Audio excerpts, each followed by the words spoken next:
नमस्कार साथियों। 2018 में आई मूवी केजीएफ यानी कोलार गोल्ड फील्ड 80 करोड़ में बनी मूवी लगभग 250 करोड़ रुपये का जो है ये कलेक्शन करती है। लोगों को ये मूवी इतनी भाई कि जो है लोग इसके पार्ट 2 का इंतज़ार करने लगे और अंततः 2022 में इसका केजीएफ चैप्टर 2 रिलीज हुआ। लगभग 100 करोड़ में बना ये चैप्टर 2 लगभग 1000 करोड़ रुपए को पार कर चुका है। आइए जानते हैं केजीएफ से जुड़े महत्वपूर्ण तथ्यों के बारे में कि ये कहानी इतनी प्रसिद्ध क्यों हुई जिस पर मूवी बनाना पड़ा।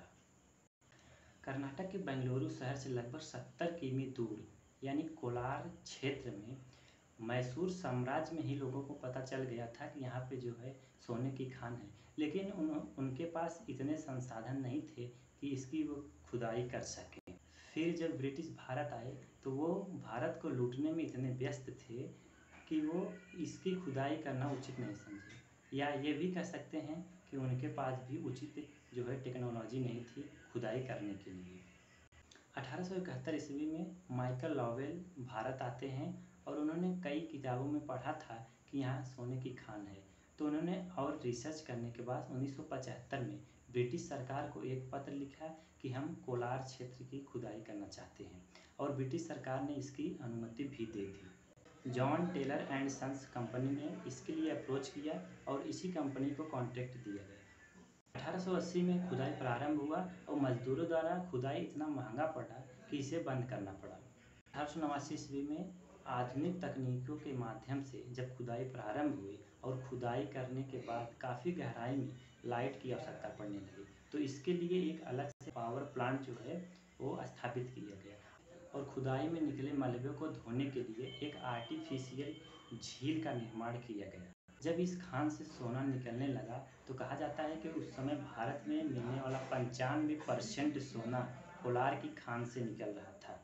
इस खान की वजह से वह क्षेत्र एक नगर में तब्दील हो गया और कहा जाता है उस समय लोग 2.5 से 3 लाख लोग वहाँ निवास करते थे।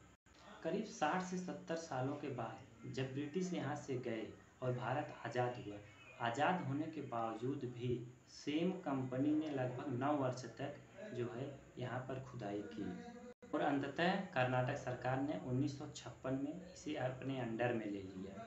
फिर करीब 15 वर्षों के बाद भारत सरकार ने इसका कॉन्ट्रैक्ट ले लिया और एक कंपनी स्थापित किया जिसका नाम था BGML अर्थात भारत गोल्ड माइन लिमिटेड, और ये खुदाई करने लगी। एक आंकड़े के अनुसार इस खान से लगभग 8000 से 10,000 टन सोना निकाला गया और लगभग इसमें 5 से 7 हज़ार मजदूरों की मृत्यु हुई खुदाई के दौरान। 2001 में लगभग 110 वर्षों के बाद ये खुदाई रोक दी गई क्योंकि ये इतना महंगा पड़ रहा था कि खुदाई करना आसान नहीं था, क्योंकि 1 टन सोने में जहां 47 ग्राम सोना निकलता था अब वह घट करके 3 ग्राम पे आ गया था।